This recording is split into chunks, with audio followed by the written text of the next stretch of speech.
എന്നെ കേൾക്കുന്ന പ്രിയമുള്ളവരെ, മനോഹരമായ ദിവസം എൻ്റെ പ്രിയ പ്രേക്ഷകരുടെ അടുത്ത് കടന്നു വരുവാനും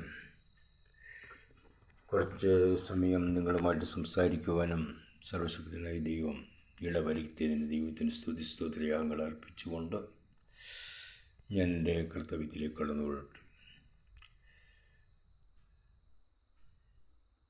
ഇന്ന് ലോകത്തിൽ നമ്മുടെ ചുറ്റുപാടുകളിൽ നമ്മുടെ രാജ്യത്ത് അക്രമവും അനീതിയും വിശ്വാസവഞ്ചനയും നിഷ്ഠൂരതയും ദുഷ്ടതയും ചതിയും വഞ്ചനയും സ്നേഹമില്ലായ്മയും സ്നേഹമുള്ളയ്മയും സ്നേഹിക്കുന്ന ഒരു കൂട്ടം ആളുകൾ, കുറച്ചാളുകൾ, വിശ്വാസവീരന്മാർ, നല്ല ജീവിതം നയിക്കുന്നവർ കുറച്ചുപേരുള്ളപ്പോൾ അല്ലാത്ത ആളുകളാണ് 95% ഈ ലോകത്തിൽ നമുക്ക് കാണാൻ കഴിയുന്നത്. ഇവിടെ ശാന്തിയും സമാധാനവും പ്രസംഗിക്കുകയും അതിനുവേണ്ടി പ്രവർത്തിക്കുകയും ചെയ്യുന്ന ആളുകളുണ്ട്. ഇവിടെ രാജ്യം പുരോഗമിക്കണം, കുടുംബം പുരോഗമിക്കണം, സാമ്പത്തികമായി ഉയരണം എന്ന് പ്രസംഗിക്കുന്നവരും ക്ലാസ്സിലെടുക്കുന്നവരും ധാരാളമുണ്ട്. പക്ഷേ അവരുടെ ജീവിതത്തിലേക്ക് നമ്മൾ ചെന്നില്ല. എവിടെ ആൾ സ്വാധീനം, പണസ്വാധീനം, രാഷ്ട്രീയ സ്വാധീനം, മതസ്വാധീനമുള്ളവർക്ക് മുമ്പിൽ ഈ മഹൽ വ്യക്തികൾ പലപ്പോഴും തലചായ്ക്കുന്ന അവസ്ഥാവിശേഷങ്ങൾ.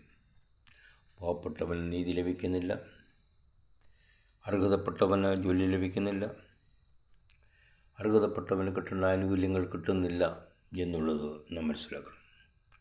അതെന്തുകൊണ്ടാണ് സംഭവിക്കുന്നത് എന്ന് നാം മനസ്സിലെത്തി ചിന്തിക്കേണ്ടത് അത്യാവശ്യമാണ്. ഒരു പറ്റം ആളുകളുടെ കയ്യിൽ ഭരണവും ഭരണചക്രവും ഭരണസ്വാധീനവും എത്തിച്ചേർന്നിരിക്കുന്നു എന്നുള്ളതാണ് അതിൻ്റെ ദൃശ്യമായ കാര്യം. പാവപ്പെട്ടവൻ ഒരു ആവശ്യവുമായി ഒരു പോലീസ് സ്റ്റേഷനിലോ കോടതിയിലോ ചെന്നാൽ അവന് നീതി ലഭിക്കുവാൻ വളരെ പ്രയാസമാണ്. ഒരു ഓഫീസിൽ കയറി ചെന്നാൽ അവൻ്റെ കാര്യം സാധിക്കാൻ വലിയ പ്രയാസമാണ്. രാഷ്ട്രീയ സ്വാധീനം, മതസ്വാധീനം, ആൾ സ്വാധീനം, പണസ്വാധീനം, ഇതെല്ലാം ജീവന് തലങ്ങും വിലങ്ങും നിൽക്കുന്നു എന്നുള്ളത് നാം മനസ്സിലാക്കണം. എന്നാൽ എവിടെ നിയമം ഉണ്ടോ, കർശനമായ നിയമം എവിടെ ഉണ്ടോ അവിടെ അനീതിയില്ല, അക്രമമില്ല, പിടിച്ചുപറിയില്ല.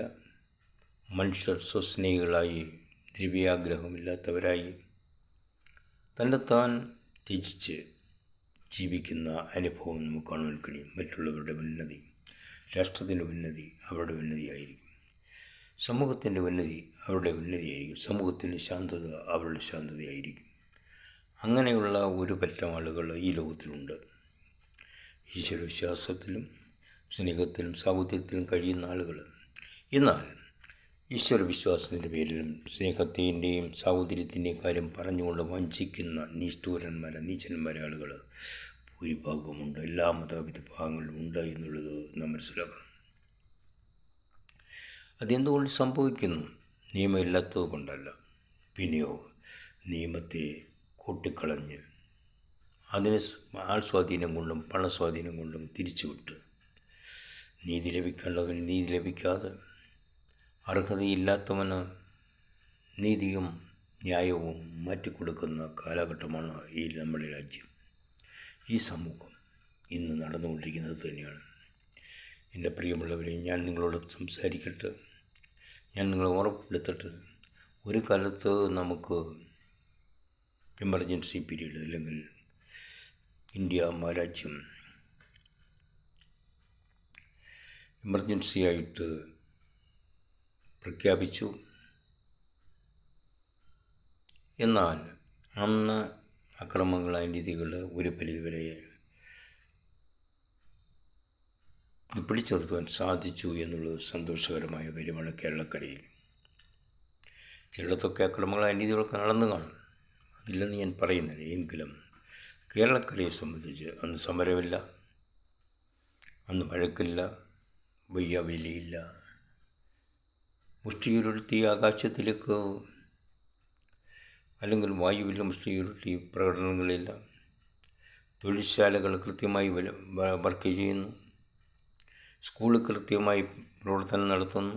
ഓഫീസുകളിൽ കൃത്യമായി ആളുകൾ 8 മണിക്ക് വരേണ്ടവർ 8 മണിക്ക് വരുന്നു, 9 മണിക്ക് വരേണ്ടവർ 9 മണിക്ക് വരുന്നു, 5 മണി വരെ അവിടെ കാണും.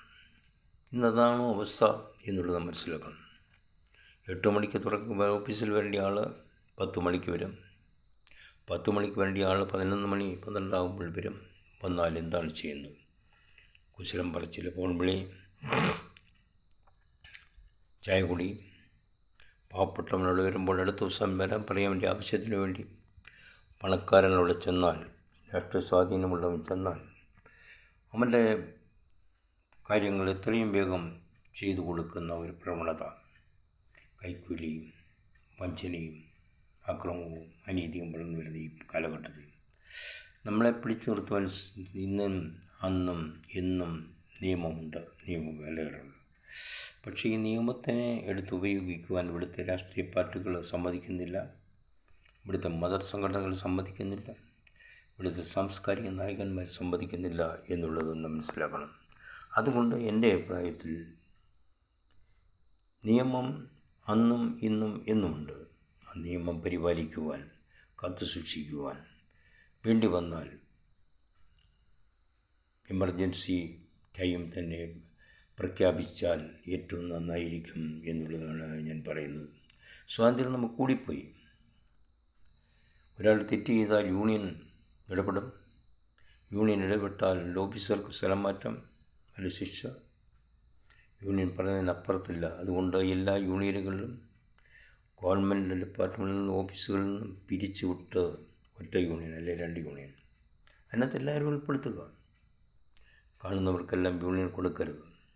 കൊടുത്താൽ ഒരു യൂണിയൻകാരെ പറയുന്നത് മറ്റുള്ളവർ അംഗീകരിക്കത്തില്ല. കർശനമായി യൂണിയൻസിൻ്റെ പ്രവർത്തനങ്ങൾ കർശനമായി നിരോധിക്കണം. 2 യൂണിയൻ മതി, അല്ലെങ്കിൽ ഒരു യൂണിയൻ, ഗവൺമെൻറ് ഒരു യൂണിയൻ. അവിടുത്തെ ജനങ്ങളുടെ എല്ലാവരെയും ഉൾപ്പെടുത്തി ഒരു യൂണിയൻ നടത്തുക. കൃത്യസമയത്ത് ജോലിക്ക് ഹാജരാകുക, കൃത്യസമയത്ത് വരെ കടന്നു പോവുക, ഓഫീസ് കാര്യങ്ങൾ കൃത്യമായി തന്നെ ചെയ്യുക, രാജ്യഭരണം കൃത്യമായി നടത്തുക, അനീതിയും അക്രമവും തടയുക. അങ്ങനെ ചെയ്തെങ്കിൽ മാത്രമേ ഈ രാജ്യം രക്ഷപ്പെടുകയുള്ളൂ എന്ന്.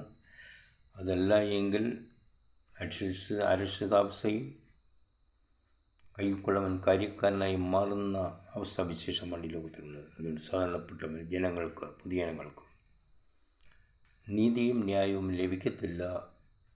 അത് ഒരു പരിധിക്കപ്പുറം തടഞ്ഞു വയ്ക്കും എന്നുള്ളത് മനസ്സിലാക്കണം. അതുകൊണ്ട് 8 മണിക്ക് ജോലിക്ക് വരുന്നത് 8 മണിക്ക് വരിക, 10 മണിക്ക് വരുന്നവൻ 10 മണിക്ക് വരിക.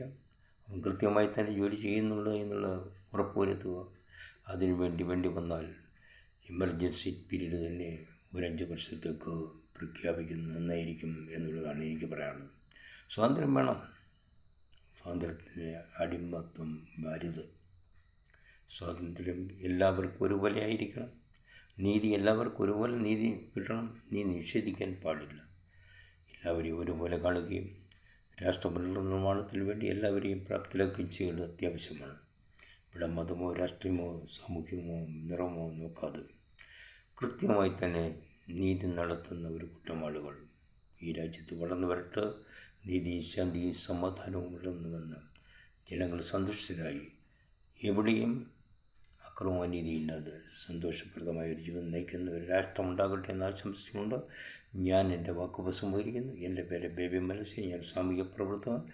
എൻ്റെ phone number 0916238290270. Thank you very much.